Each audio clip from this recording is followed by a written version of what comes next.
Prince Harry and Meghan Markle are in damage control. The royal rejects' careers are at a standstill, yet they are still in the spotlight for all the wrong reasons. Sky News All Stars Megyn Kelly and Esther Krakue expose Harry and Meghan's desperate attempt at damage control.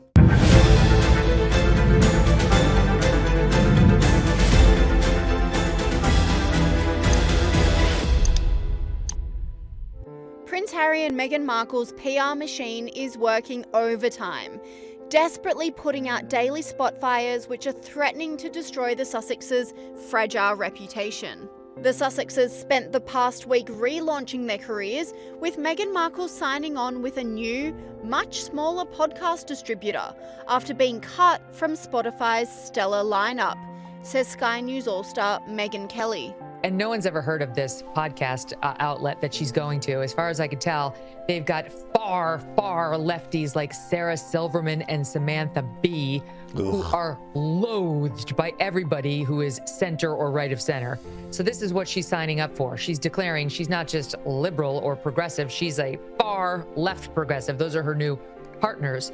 Yeah, she can't build it because no one will come. She tried that. Let me tell you, from Spotify to this Lemonada is a big fall down. She knows that. She couldn't get anybody else to pony up the dough. She needs cold hard cash because she wants to fly private and she wants all the trappings of the royal life without having to work for it.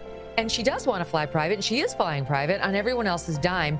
At the same time, as part of their rebrand, Harry's continuing to touting himself as an environmentalist. Okay, if you're an environmentalist, get on JetBlue. Sky News All-Star Esther Krakue delves deeper, questioning if Markle's new venture will be successful following criticism for her faux feminism in her last podcast. Now, Meghan has also announced a new project this week, another podcast. What is she embarking on, and how is it different from what she's done before? So we know that Meghan's podcast with Spotify, their $20 million contract was cancelled after one season of Archetypes, apparently because it didn't meet certain production standards. But I'm also suspecting that Spotify were cognizant of the fact that her star had sort of waned a little bit. Now she's signed with a new deal with Lemonada, which produces, which is a female-owned company, which produces the podcast of the likes of Sarah Silverman. She's very excited about this. She clearly wants to kind of go down the podcast route. But again, you do have to question whether this will be a success, at least as they're hoping for, what even their definition of success is.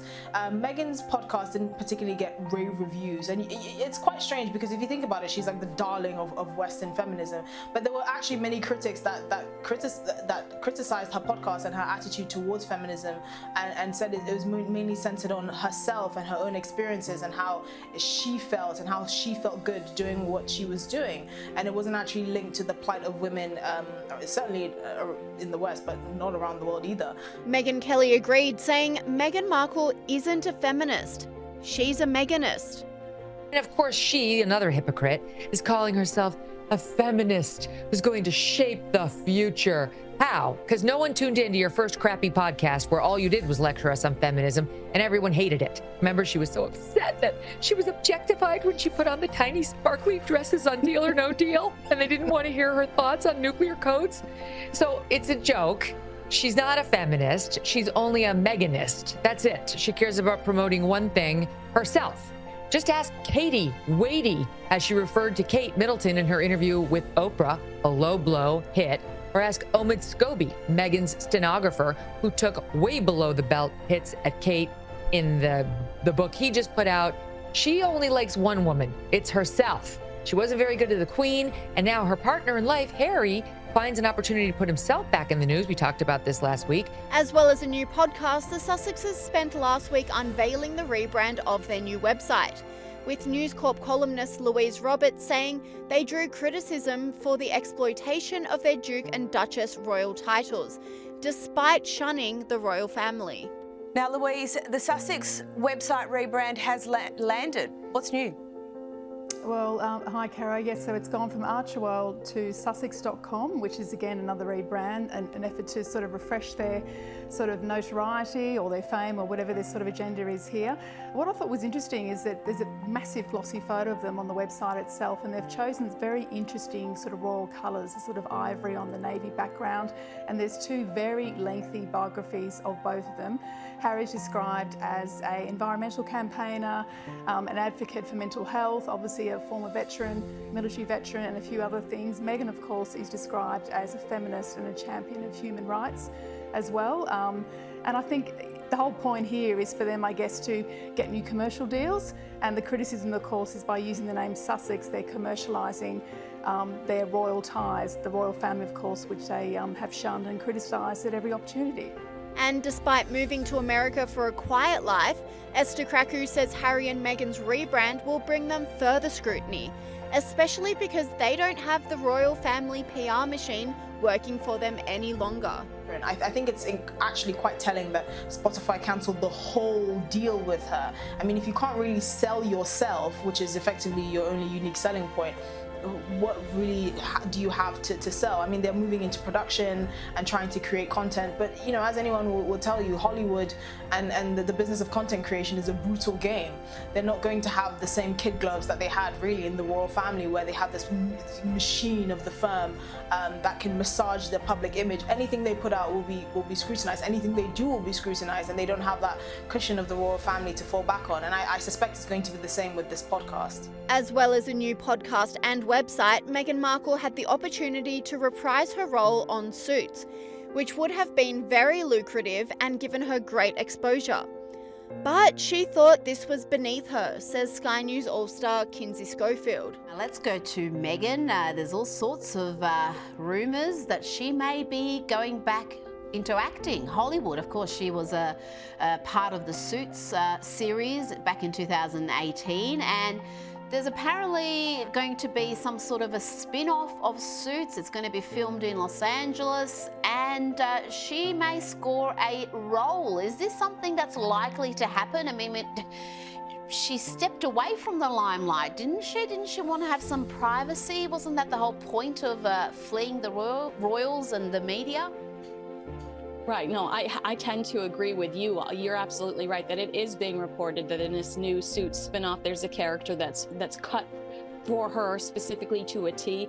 However, I would argue that we did not see Meghan reunite with the cast of Suits at the Golden Globes, a few weeks ago, which would have been a strong, independent statement reminding the world that she was somebody before she married Harry, and she opted not to do that because I believe socially she thinks she's risen to a much higher level than fourth on the Suits call sheet.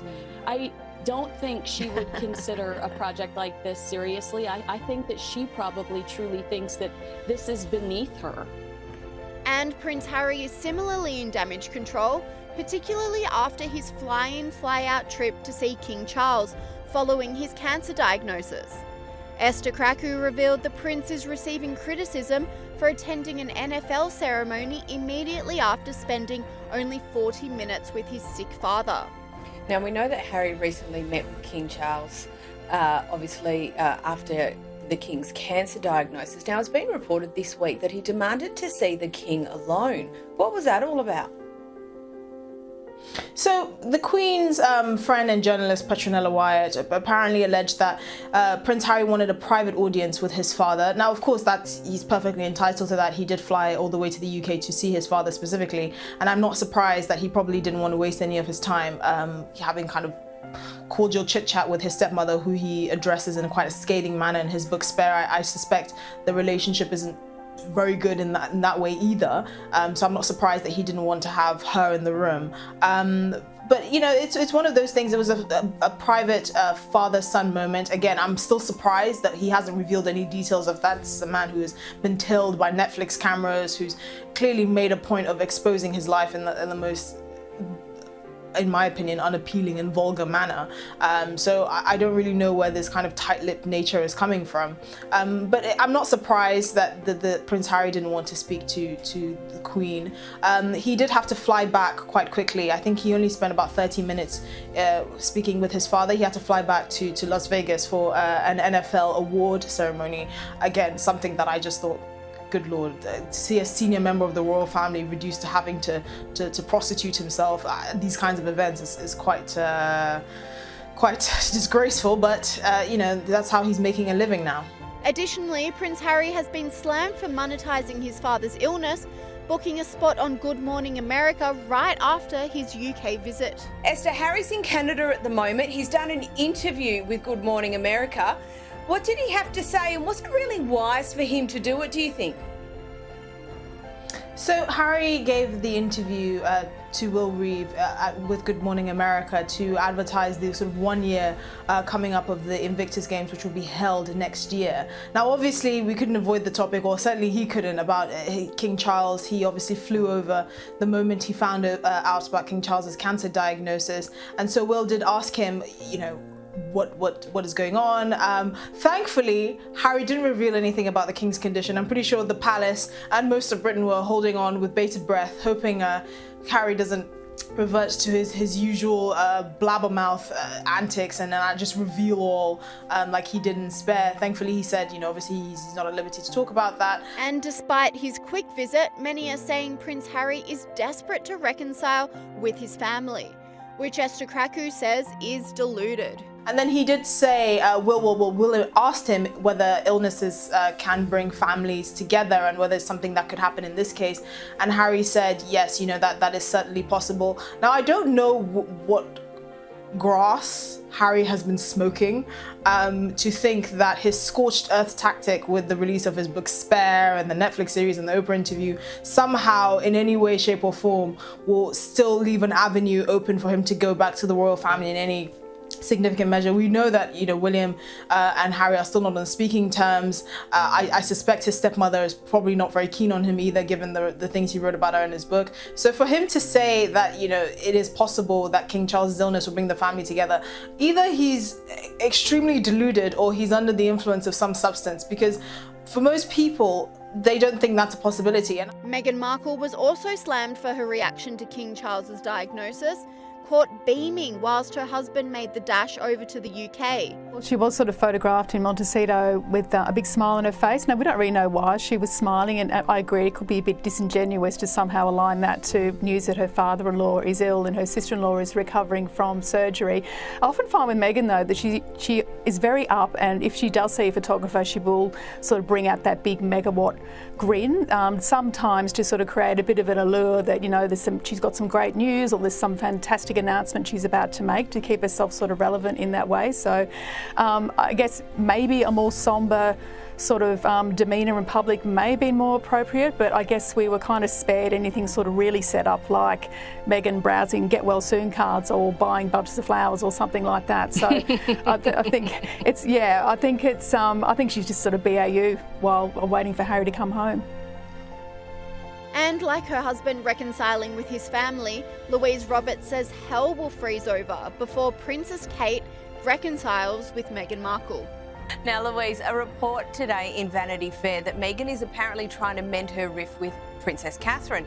It's an unnamed source, but do you think is there anything to this?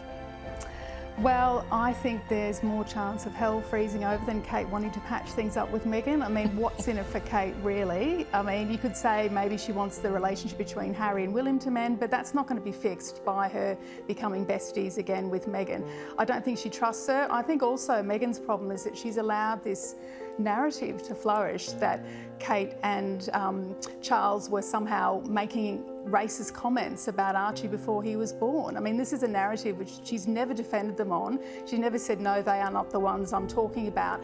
So why would Kate want to mend the bridges with her? And I also think it's interesting that this story's ended up in an American magazine, because traditionally these stories are briefed by various royal households, and there's no way that Kate and William are going to brief an American magazine to somehow warm up the case for a reconciliation between the two sisters-in-law.